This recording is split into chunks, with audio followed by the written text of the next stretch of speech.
Dear students, in the previous session we have seen how to extract information from typical graphs.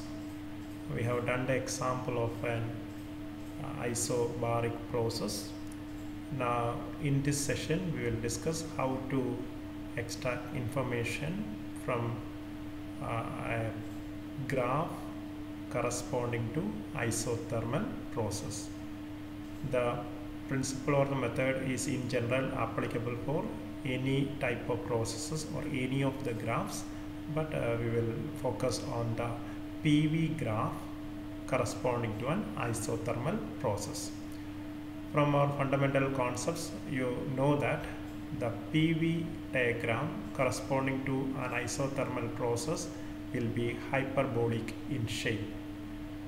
And in the figure 2a shown here, the PV diagram has been drawn for two different temperatures. So T1 is one temperature and T2 is another temperature. So these are the graphs corresponding to two different temperatures. When the variation of pressure with the volume is studied, keeping the system at a temperature T1, we got the top curve, and when we did the same thing at a different temperature T2, you got the bottom curve. So these two graphs or these two curves are what are known as isotherms. So T1 represents the isotherm at a temperature T1, and the bottom one represents the isotherm at a different temperature T2. Our task is to identify which of these temperatures are higher. Now let us see how to do that.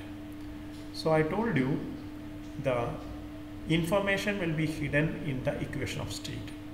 Here I have taken the pressure volume graph, and you have seen that this graph is not a straight line. In the previous session I had discussed how to draw information if the graph is a straight line. If the graph is a straight line, you can easily compare the slopes of the two given graphs. But here you can see that these two graphs are not straight lines, they are curves. And for a curve, the slope is not a constant.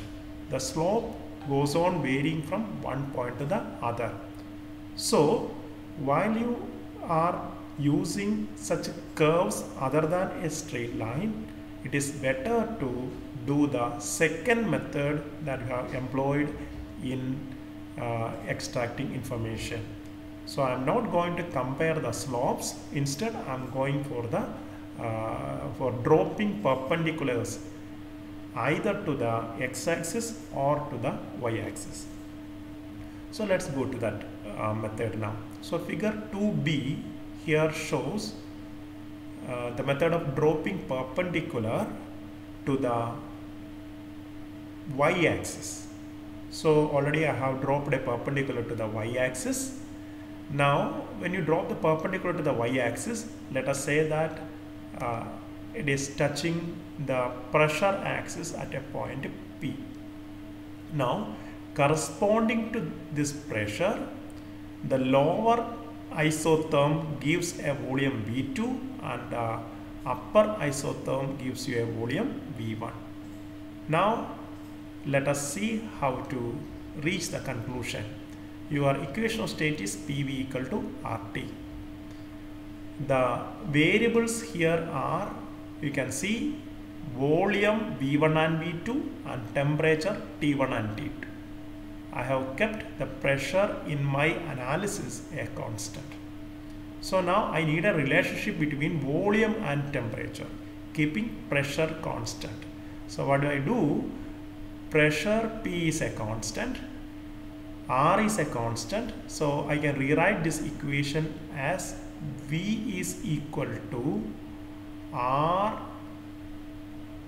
T by P. Even without rewriting also you can directly tell it. And in our analysis right now, R and P both are constants. So what is the relation turning out? It is V, the volume, is directly proportional to the temperature. The volume is directly proportional to the temperature. Remember, this is the analysis that turns out. Okay. Now you compare the volumes here. See what is the volume here? You can see that V2 is from the origin up to here and V1 is from the origin up to here. Which volume is greater in the thing? You can see V1 is greater than V2 in our figure. So I can write since V1 is greater than V2, since V1 is greater than V2 and V is proportional to T, what is the conclusion? I can say T1 should be greater than T2. That is our conclusion. T1 is greater than T2. That is our conclusion. So I can say that the upper isotherm T1 is having greater value compared to the value for T2, the lower isotherm. Now I hope that we will be able to do the same process by dropping the perpendicular to the x-axis instead of dropping it to the y-axis. Let's see whether we are getting the same conclusion. So let me do it like this. Let me just make this figure a bit more large and let us, okay, yes, let me make it a bit small. Okay.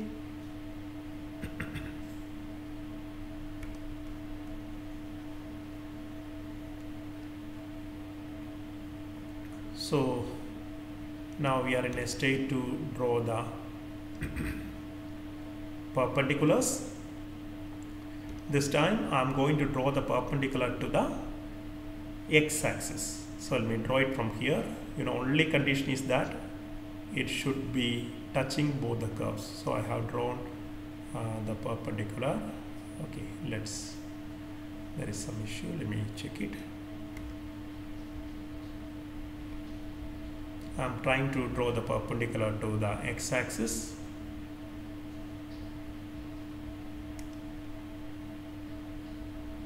Okay, let me draw it up to here. It's not turning up, doesn't matter. You know what to do. Just draw the perpendicular to the x-axis here.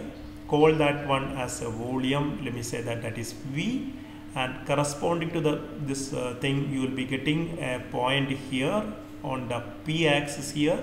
So let us call that one as P1.